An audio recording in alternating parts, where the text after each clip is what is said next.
غواړو چې دغه ارزښت باندې او دا چې د څه ډول دغه ځای کې جنګونه شوي دي او ډول مقاومت کړی دی په دې باندې غږېږو اوس یو څو دقیقو کې نو حوصله راسره وکړئ.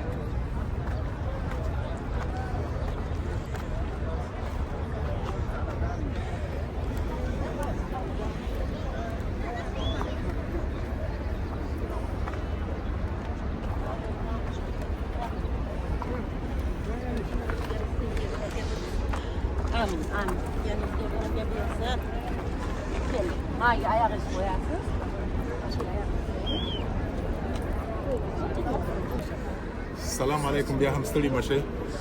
دا چې دا ځای ولې مهم دی او څه تقدس لري په دې باره کې نجیب الله حبیبي را سره دی. دوی دلته وخت تېر کړی دی او په اسلامي علومو کې زده کړې کړي دي. حبیبي صاحب راته ووایه دغه ځای چې موږ ولاړ یو دا کوم ځای دی او ولې ارزښت لري؟ دې ځای ته جبل رومات وایي، د رومات غر. رومات کسان چې تیر وایي. دغه ځای باندې مثلا 50 کسان کېنولی وو. د هغوی قمندان عبدالله بن جبیر وو. دوی ته وایي چې تاسو دغه ځای دا حاکم منطقه ټول باندې دغه مسرت لګا ټول ځای ته ښکاري. نو که 50 کسان تاسو که موږ کامیاب شو دا کار دې ځای نه به نه خورېږو.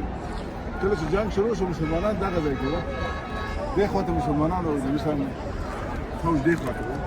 د دې شاته غر وو، دغه احد غر. دا احد غر دی او کفار چې مشرکین هغه ته وو، هغه مکې خوا. خو کله چې جنګ شروع شو دغه ځای کې جنګ شروع شو مشرکین وتښتېدل. بیا مسلمانان غنیمت پسې غنیمت راټولوله. دوی چې ولیدې وایي بس جنګ ختم شي کوزې غنیمت ټولوو. قمندان چې نبي صاحب ته ځان یې نه خورېږي. هغه زمانه هدف دا و چې دا جنګ ختم شو نو کوزې غنیمت پسې تقریبا 12 کسان پاتې شو د غر باندې. نو کسان ټول کاته شو غنیمت پسې. خو کله چې خالد بن ولید پوه شو دوی کاته شوي دي بیا داسې دغه دوادي حقیقت وایي داسې راتاو شو دلته راغی دا شهیدان کړ ټول. کاته شو نبي صاحب مخ زخمی شو او غاښ شهید شو او یو کاندې کې وغورځېدو. بیا داسې خپاره شو اوازه چې نبي صاحب شهید شوي دي. دا چې اوازه شو نو صحابه ټول وتښتېدل. ډېر نبي صاحب سره څو کسان غر باندې پاتې شوي وو. نور بیا خو بیا دغه چې شروع شو دلته حمزه دغه جنګ میدان دی دغه ځای کې جنګ چې شروع شو دلته حمزه مصعب بن عمیر او یا کسان ته شهیدان شو دغه میدان کې. دا اوس هغه دی فوټبال غوندې یو ځای دی. او بیا نو اخر کې دا شهیدان شو مشرکین راغلو. او دغه ځای ډېر مهم استراتیژي ځای دی دلته جبل رومات. نو دلته د دوی دپاره د کامیابۍ هغه نتیجه یې د کامیابي وه که ناکامي؟ اول کې کامیابي وو چې کله کامیاب شو دې غنیمت راښکته شو بیا کوي په تبدیل شو. نو معنا ده چې دوی بیرته وتښتېدل شاته شو که نه؟ او دا هغه چې وایي مشرکین د اخوا نه راتلل د مکې د خوا د مکې د خوا نه. مسلمانان دې خوا ته وو مشرکین اخوا ته وو.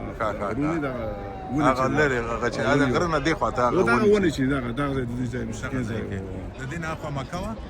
دا د مکې لاره ده. د مکې لاره ده اخوا ته او دې خوا ته دغه بیا مدینه ده. مدینه دغه ښار دی. صحیح.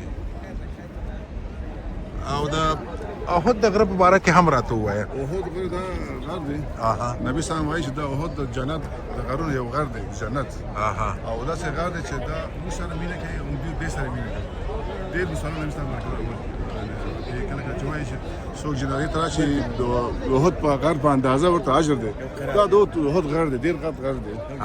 حدیث کې ډېر مثال ورکړي. نو محمد صلی الله علیه وسلم به ډېر راته دلته شهدا ته راته زیارت کوي د دعاګانې کاکا یې دی حمزه را د شهید شوی دی. دا ډېر مهم ځای دی د اسلام تاریخ. او مننه.